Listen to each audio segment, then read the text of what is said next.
His spindly hands curled around the AK-47. "This is one of theirs?" The metal was cold and stung his skin, biting at him even when lying dormant. That should have been his first warning towards the thing's true nature. The two smugglers were small, ornery aliens, squat-faced and from a part of the galaxy that no one even cared to name. They themselves were just called the Twins, and the Twins hated questions. "It seems archaic. There has to be more." He was calm, always storing in himself an aura of authority, a backbone that kept him in charge. Yet like a predator looking at sleeping prey, his instinct was starting to take hold. "These humans, if they're making things like this, toys like this, they must be simple, small things. Tell me, are they simple creatures, these humans?" The two looked at each other, shrugged, and replied in unison, "Dunno." Eklez was an agent for his race, sent on a mission to scout out the capabilities of humanity before starting an invasion. "They have to be." He let a quick snicker slip loose, almost like his mind was starting to twitch with excitement. "I mean, look at this thing. It's hilarious." He dangled the gun in front of his 7-foot, sleek and torpedo-like body. It became small and strange when compared to him, like a child playfully holding a stick as a weapon. "Is it even an energy gun?" Again the two looked at each other, obviously frustrated at how long the deal was taking. Their kind became nervous when in one place for more than a few moments, scars their ancestors had passed down. "No," one answered. "What? You're kidding." He shook his head and smiled, ignorant and uncaring at the restlessness of the two. "How does it even kill?" "Metal," the other huffed. "It throws metal." He enunciated every word, relishing in their meaning. "It throws metal?" It wasn't a question to the Twins, just a rhetorical game so he could enjoy the moment. He began walking around, lifting his chin with pompous theater and speaking as if those listening should be honored to hear him. "Humanity, the apes of Earth, feared across the stars for reasons that are beyond me. These things, these puny creatures, all this time they've been hiding behind glorified slingshots, advanced pebble throwers. Oh dear, that isn't right. We can't let them keep going on like that, can we?" The two stared at him blankly. "No." He didn't care for an answer. "No, we can't. We must do something about this. It's our responsibility to relieve humanity of their own awful existence." In that moment, with the cold, dead AK-47 in his hand, Eklez decided the fate of his people. He wrote a tragic history without even knowing. His mind let loose dogs of war to charge over a hill that he himself had not yet seen over. Oh dear. What doomed creatures. What doomed awful creatures. "Humph!" Eklez blinked. "You want?" He shook his head. "What?" The creatures were quite upset now. "Do you want? Yes or no? You touch, so you want. You buy now, yes?" "Oh." Every word was like a penny being tossed to the poor. He looked up and pretended to even consider their offer, as if he ever did in the first place.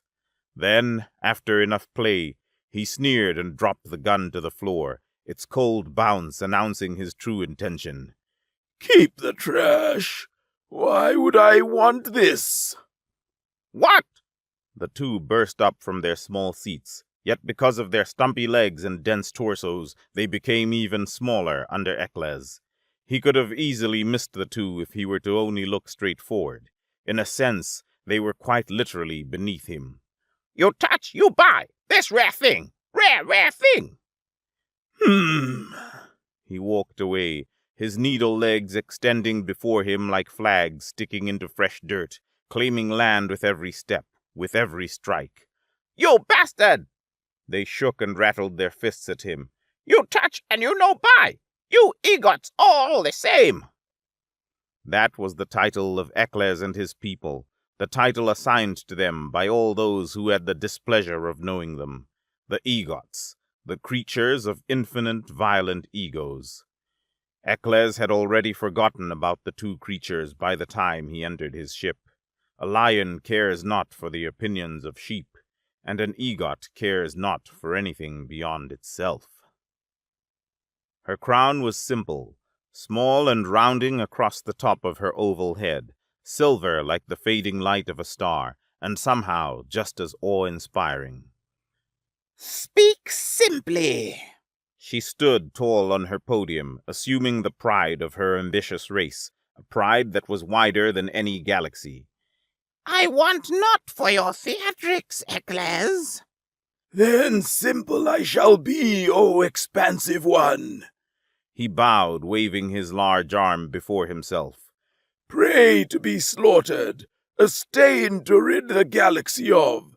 That is what news I bring of humanity. A quiet audience was around them, a select few chosen to witness the expansive one hold war council. During such a holy ceremony, only she was allowed to choose who spoke. What of the stories of humanity? What of their fabled wrath and violence? O encompasser, bridger of cosmic distance! The egots were nothing if not pompous, and their leader naturally needed to represent such ideals. An egot was proud to pour praise onto their royal one. You would not be afraid of a pebble cast from a bow of string. These humans, they merely have made the bow metal and cast a pebble of steel. These words, these stories you hear, they are shields of fairy tale, falsehoods crafted with the intent to scare. The council amphitheater was on a comet, arcing above a grand and blue star. The celestial bodies roared in the silence of space, lightly distorted by the transparent shield that allowed the egots to enjoy their pomp. How are you sure? In reality, Eccles had just heard the same stories that everyone else had. He'd only seen one weapon, a small piece of war, yet that's all he felt he needed. That's all the egots ever needed, an excuse to rally their pride even higher. My all-being, great owner, it is a simple answer. For such like as us, for commanders as we are, the stench of prey is unmistakable. I assure you, humans are creatures of dirt, meant only to be stomped. No more words were said. No noise came about the crowd of tall, slender creatures, yet to the honed ear of an egot, a standing ovation decorated the cosmos, for their leader had nodded. It was a simple, elegant nod, yet it held in its austerity a signal to let loose the metal ships of war, to unsheathe the weapons of conquest. Ceremony, great religious splendor was about to be had. The egots were flying to war. Flying to eat up more land. How splendid! What holy day it was above the pulsing star! What holy war was about to be had! For after all, the humans were apes, yes? They were creatures of dirt. All of this was true, self-evident even. What possible miscalculations could the instinct of the grand egots have made? The ships were massive, grand daggers of metal. They morphed all across Earth's sky, eating up light and sucking it into a silver, uncaring hull. They were knives descending from the holy heavens, delivering release from unworthy life and rupturing the stillness of those that dared to be unaware. Hold position! Eccles was honored with captaining the conquest. His voice had never been greater, never climbed higher in its pride. I wish to speak with them first. Let us see that which we shall soon destroy. A small transport platform spawned out of their flying monolith, careening Eccles and 4 others onto the planet. Below, an envoy of humans waited, small and appearing disheveled. The ship touched down like a feather atop water, hardly rousing even a pebble. Finally! He lifted his chin high as he walked down a staircase that had slid out from the transport, hands tight behind his back, and hardly a glance to the 3 camo-wearing humans. I can finally see the apes. The men were middle-aged, scruffy, scarred, dressed head to toe in field military attire, and, to Ekla's slight surprise, matching his aura of uncaring. The middle one, a broad and dark fellow, raised his hand suddenly in a sign to stop. Ekles halted his walk, caught off guard by both the command and his own respect for it. He watched as the strange human, careless and lazy with his movements, propped a leg up on a small crate, took out a long, tightly rolled cigar, and with intriguing precision struck a match to light it, guarding the vulnerable flame from the harsh, arid wind. Upon igniting the tobacco, he then looked up at Ekles, having to pull his gaze quite high to see his face, and idly puffed into his cigar. There was silence, and Ekles expected something more. Yet the man just smoked, appearing as content as ever. His 2 comrades were not even looking his way. What is this? Ekles shook his head, not hiding his sneer. What is this show? The man took his time, never looking away from Ekles, and slowly nodding as he smoked puff after puff. "Name's James," he finally said with a curt yet energetic voice. Ekles took a moment. All right. One of the men beside James spoke up. "Now it's your turn, buddy." Ekles snapped at the assumption of ignorance. I know what an introduction is. He shook his head and brushed off the dust that had already begun to cake his hands. Stars above, must we do such formalities? James shrugged. "Suppose not." Ekles was becoming increasingly uneasy with their rampant casualness. Right. He nodded, trying to stay focused and keep his sense of regality. Right. Well, you must understand your situation by now. We've watched your people and studied your weaponry. We are Hold that! James was suddenly alive with energy, eyes so bright and ready that it sent a shiver down Ekla's spine. "You wouldn't happen upon a rifle of ours, would you? Here, look at this. Look here. It would look just like this fella." He reached behind him and held up an AK-47, smiling behind it. "You seen something like this before?" Yes. Eklas was horribly confused. "And it was 2 small fellas, 2 short little shits that showed it to you?"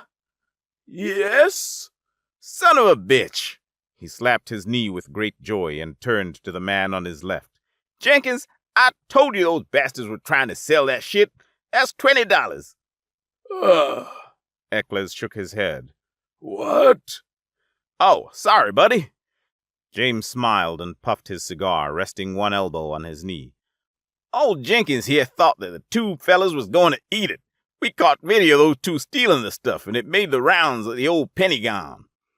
The man behind him shrugged. "What was I supposed to think? Not some dumb shit. Anyways," James rolled his hand. "Sorry, buddy. You was just getting on about how you were about to try and conquer us and all that?" Why, yes, I was. He stepped back. Try? It was a jab, the first flying strike of a fight. Ekles blinked as his chest erupted with the challenge of pride. He couldn't contain the anger swelling in him, and he spat out his next sentences, educating unruly children. Our peoples, the great claimers of the galaxy, we do not try. There is never a try with us. We always do. That's us. We never fail. We are not the triers. We are the claimers, the conquerors. James pursed his lips. Yeah? You should be bowing at my feet right now. Nah, that's not really how we do things around here, buddy. He straightened up, stretching out his shoulders and neck. Not big into the whole bowing thing here. Got a bad history with it. We're simple folk here, none of that praising jazz. You don't bow? You don't worship something grand? Oh, no, buddy, we worship something quite grand here. We take a good bit of pride in it, too. He tilted his head in curiosity. Yes? James' gaze was suddenly serious, his whole body locked into something scary, something beyond his simple self. He spoke simply, but with immense weight. Passion. The word struck Eccles. It sent a chill down his spine and rocked him. There was a coldness about the way he said it, so elegant, so quick, so simple. That should have been his warning to leave. Eccles blinked and shook his head, recentering and impatient. You realize we are here to eliminate you all, yes? Yep, that was our guess. Even Jenkins got that one. Ain't that right, Jenkins? Damn right, sir. See, even Jenkins picked up on that one. Eccles sneered. I am only speaking to you so that I can see the realization in your eyes. Right, well... James shot up to his feet, the sudden speed and energy surprising Eccles. Tell you the truth, buddy, we're all quite excited for this. We haven't had a real rumble and tumble for some time now, and you really got everybody excited about it. What? You all shake hands before? You guys do that? Wait, I don't understand. Suppose it doesn't matter. Him and his crew curtly turned around and started walking off into the desert, each step playful and lazy. James raised a departing hand with his back turned. You all just let us know when this here shindig begins. Doesn't matter. Shindig? Let you know? Eccles was thunderstruck by the whole encounter. He almost missed how feeble he looked. Quickly and with obvious embarrassment, he straightened up and screamed out to the humans. This is your people's last moments! Let it be known that what is about to happen will be tragic, horrible, and it will be us, the conquerors, the claimers, that did it! James' voice was distant now, disappearing behind the wind, just like his body. All right, buddy, all right. Eccles charged back into his transport, hot and dazzled with fury. These ignorant beasts! His voice rang out into the empty air, the egots with him silent and concerned. These insolent, dirty things! They will pay! Pay!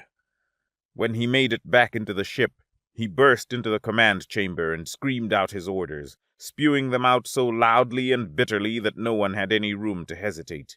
Send it all! Send the land cruisers! Send the soldiers! Send the ships! I want this place glassed! I want it leveled! Kill every living thing in sight! The war machine came alive. Thousands of transport ships carried millions of egots onto this strangely quiet Earth. Great drilling lasers exploded out from the large knives. Millions and millions of lasers burst forth from the barrels of calculated cold energy weapons. Eccles himself again left the innards of his ship and watched above from a floating, protected platform. Yet, as the egots raged and ravaged, they only seemed to be attacking shells. Empty houses, barren towers. Not a single human was in sight. Eccles gripped his observer tightly as he watched the monitors, read the reports, and saw from his own eyes that nothing was around. Where are they? He screamed hotly. Where did the rats hide? Then, right under his ship, somewhere about 200 yards ahead of an EGOT advancing line, tucked into a thick line of trees and shrubs, a little shimmer appeared, a reflection in the sun's light. Eccles screamed and pointed. There! Look! They're there! Some men ran up to inspect, and Eccles himself zoomed in a camera to see the hiding human. He smiled, and his screen slowly pulled deeper and deeper until... Is that one of those metal slingshots? What did they call it? An AK? The muzzle became alight with fire, and not just it, but hundreds, thousands more burst from all across the tree line. It was instant and furious. EGOT weapons were energy guns. They were quiet, advanced, and when they made contact with something living, they simply sucked the life out of it. Nothing fancy, no scarring, just alive, then dead. It was elegant, refined, and the only proper way to fight. Yet, as the horizon began to thunder alive with fire, as the sky became alight and red with missiles, grenades, artillery, and lead, so much lead, the egots saw the reality of man's silly weapons. When the first egot got hit by a bullet and didn't simply die, as would have happened with an energy weapon, but was shred apart, leg ripped from torso, flesh exploding upon comrade in a spastic, screaming swipe, their eyes began to sink into a reality they weren't ready for. Ekles, from the vantage of his observer ship, saw suddenly before him a battlefield of not organized, proud, and marching egots, but a terrifying bloodbath, a horror show of war and death. Perhaps the worst part was that it wasn't even one-sided, and the humans too were dying in droves, yet they weren't terrified.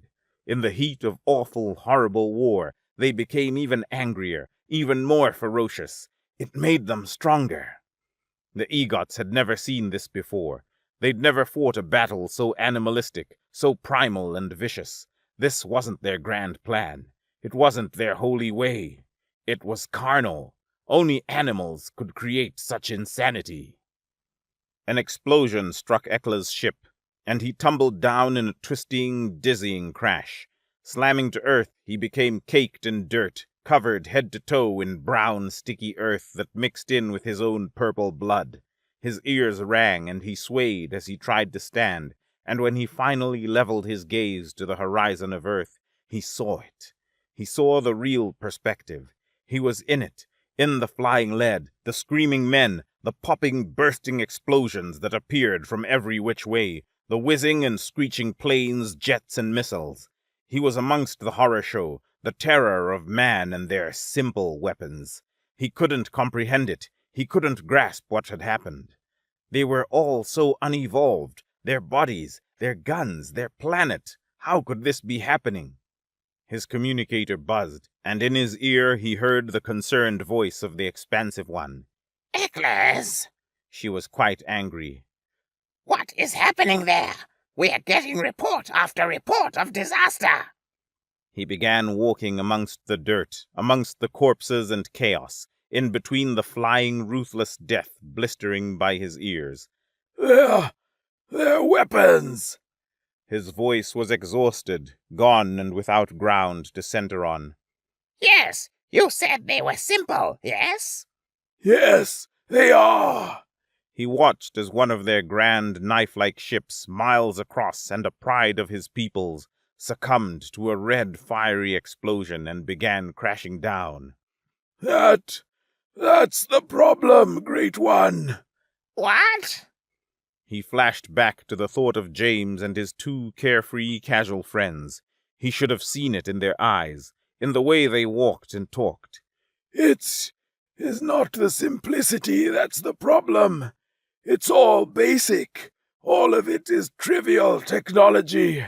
A couple of dozen yards before him, he saw three humans, guns in hand, muzzles alight and furious, and their own eyes just as mad, just as intense and energetic. They screamed just as their guns did, and together, in unison, machine and man, they made a powerful charge. They're simple. He was speaking slowly, quietly. But that's not it. It's the passion. The passion, my queen. It's horrifying. Stars, it's horrifying. An explosion took over the communication, and the last thing the expansive one heard was the fiery cackle of a failed war, of a depleted, destroyed invasion force. A failure. No egot ever dared get within light years of humans since then, and whenever anything spoke of humanity or of their weapons, the egots made sure to let them know. They told them that the metal slingshots and bombs are not their true weapons. They're not what makes them capable. That's not their power. It is instead their mentality, their all-in, no-holds-barred, do or die, going until the bitter, broken, beaten-end mindset, their dogged, fiery, and frenzied passion, and their ability to capture the sun behind their eyes, to possess a broken roar in their lungs, to see destruction and horror and find meaning, find purpose, to turn a death into a new life in their heart, to take a dead end and make it a final stand, to carry on and on and on. Humanity uses stupid weapons, that is true, but that is not their real power. Their real power is their humanity itself. The Egots learned that the hard way.